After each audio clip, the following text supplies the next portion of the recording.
It was the third week of August when the sky turned the color of rust. Sarah was 15 years old, standing in her family's back field with a wheelbarrow that had more holes than wood. She had just hauled her 47th wooden crate up from Miller's Orchards 3 miles down the road. The crate was damp. It smelled like old apples and rain that had fallen a month ago. Her brother Marcus stood on the porch watching. He was 13.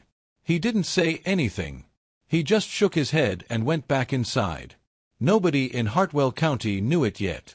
But in exactly 1 year, what Sarah was building would be the only thing on their entire property, and one of the only things in the valley that would survive what was coming.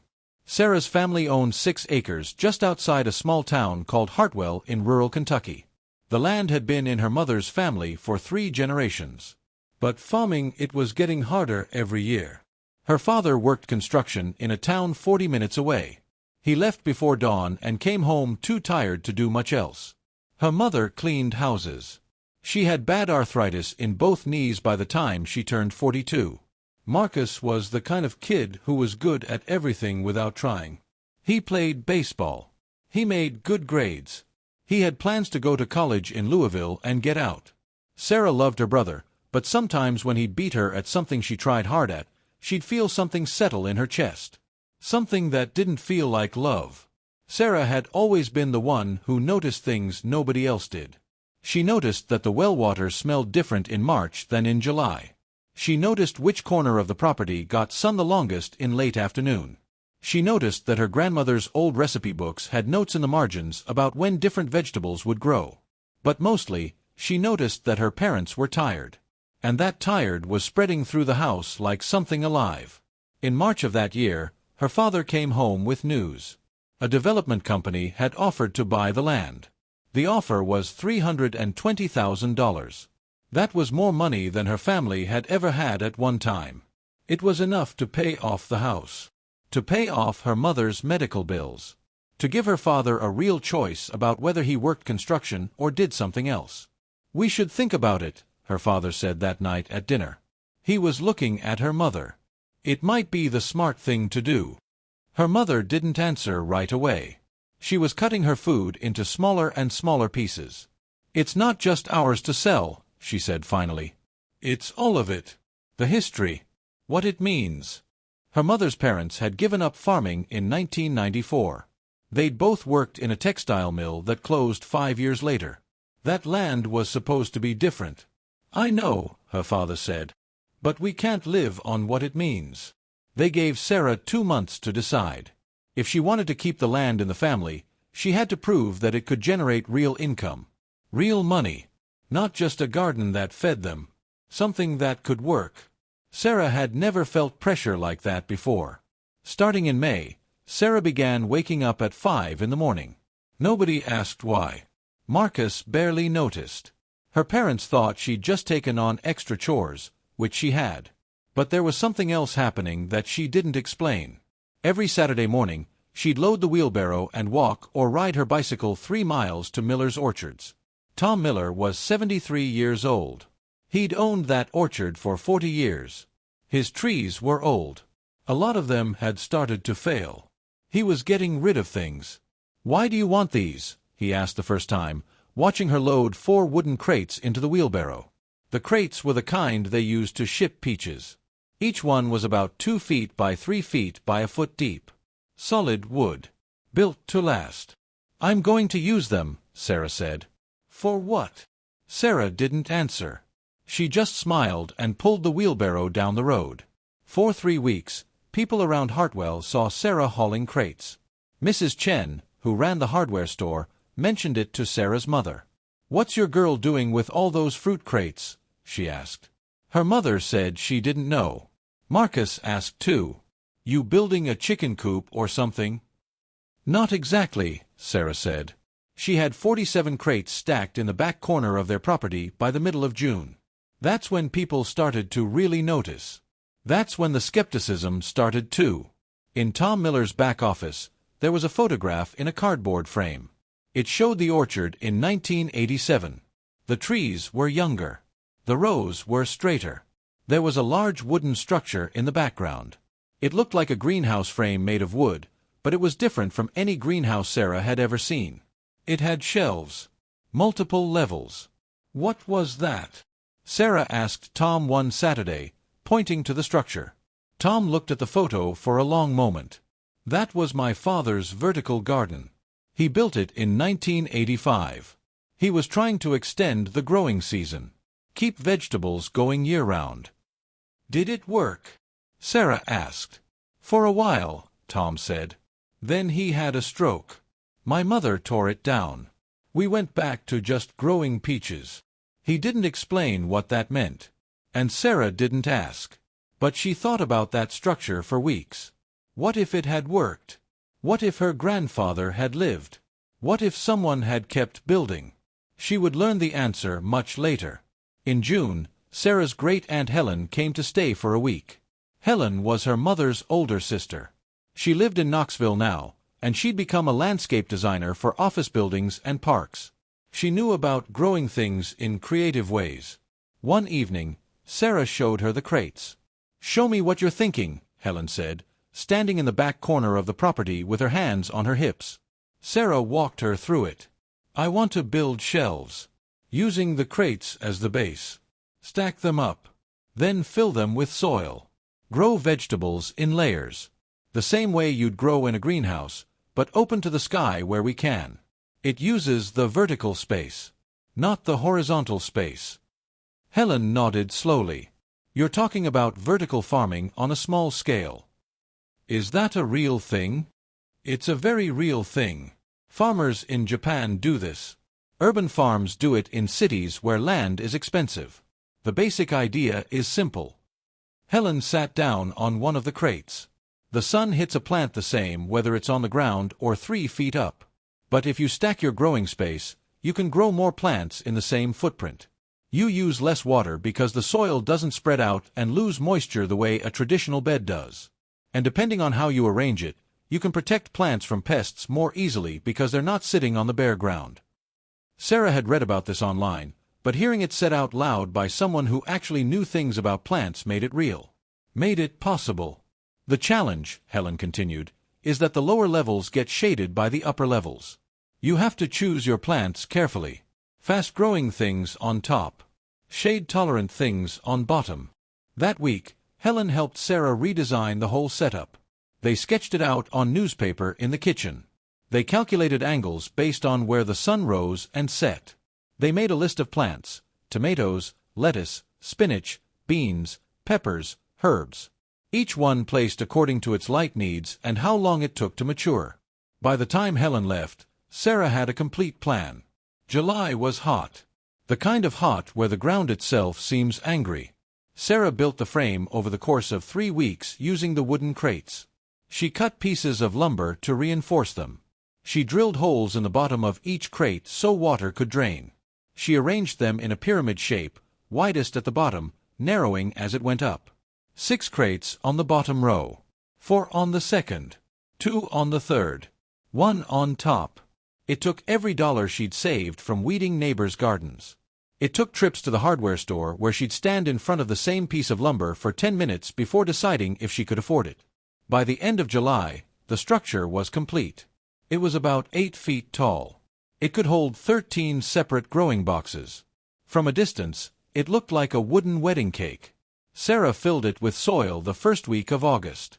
She planted everything according to the plan. Tomatoes at the top, where they'd get the most sun. Lettuce on the shaded lower levels.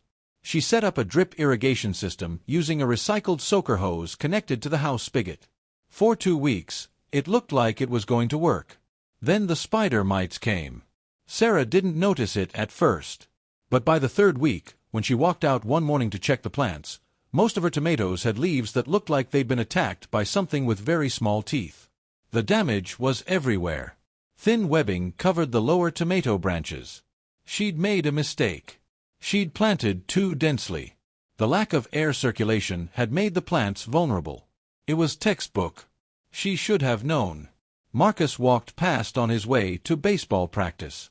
He glanced at the damaged structure and didn't say anything. But Sarah could see what he was thinking on his face. Her father was less kind. "You should have started smaller," he said that evening. "Tested it first." He was right. She had failed. Completely. Publicly. In a structure that everyone in the neighborhood could see from the road. Sarah called Helen that night and almost cried on the phone. "Okay," Helen said, not reacting to the sadness with sympathy but with practicality. "Spider mites. Did you spray anything?" "No. I didn't know what to do." "First, you're going to remove the affected leaves. All of them. Be ruthless. Then you're going to spray with neem oil. You can get it at any hardware store. It's organic. It won't hurt the rest of your plants. And you're going to thin out the planting density. Especially the tomatoes." "How much should I thin?" "Cut it by a third. Space each plant so you can see daylight between them. Air circulation is your enemy to pests. Also, mix in some companion plants. I'm serious. Get some basil. Get some marigolds. Some plants actually repel spider mites. It's not magic. It's biology." The next day, Sarah spent 6 hours removing damaged leaves. The crate structure looked skeletal when she was done. But she followed Helen's instructions exactly. She bought neem oil. She bought basil seedlings and marigold seeds. She rearranged the entire planting scheme to account for better spacing and airflow. She replanted the bottom layers with bok choy and kale, which Helen had told her were more shade-tolerant and less attractive to pests. And she waited. 6 weeks later, in late September, Sarah harvested her first batch of tomatoes. She had 9 plants that produced. Not 900. Not 90. 9 plants. Each plant gave her between 12 and 19 tomatoes over a 6-week period. That was 141 tomatoes. She took them to the farmer's market in Hartwell. Her mother drove her. They laid them out on a borrowed table at 6 in the morning, before the market officially opened. Tom Miller was there, selling peaches from his remaining healthy trees. When he walked by and saw Sarah's display, he stopped. "These are from your crates," he said. "Yes, sir." "They look good, Sarah. Really good." By the end of that first market day, she'd sold 84 tomatoes. She made $126. It wasn't much money, but it was real money. Money she'd grown herself, using a system she'd built with her own hands. Her father picked her up that evening. When he saw the cash, he sat for a minute without saying anything. "That's a start," he said finally. The success of the tomatoes changed something. Sarah didn't stop. Fall arrived, and she planted the second set of crops: lettuce, spinach, kale, chard, herbs. The leafy greens grew fast and didn't require the kind of constant attention that tomatoes did. By October, she was harvesting twice a week. The development company gave her a final deadline, December 31st.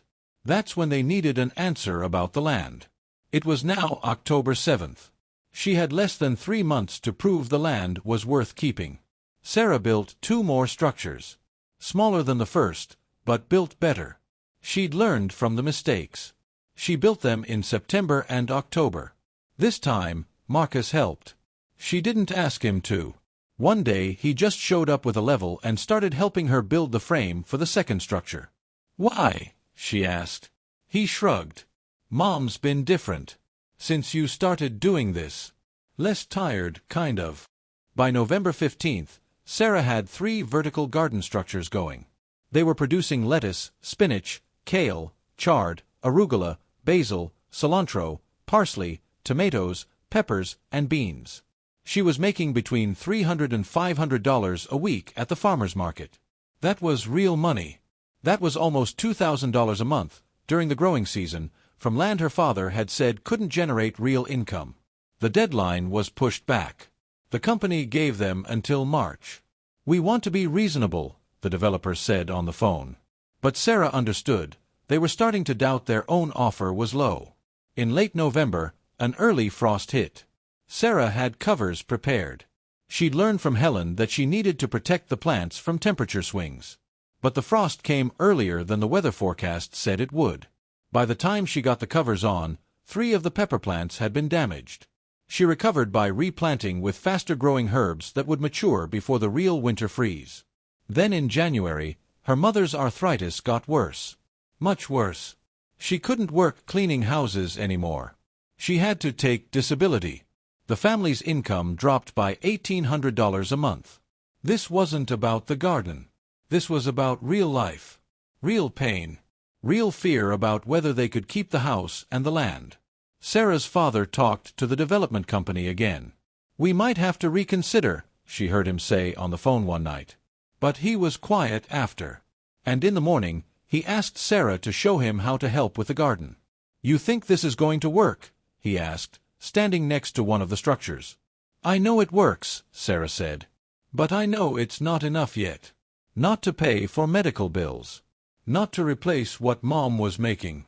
Not to fix the roof. Then what do we do?"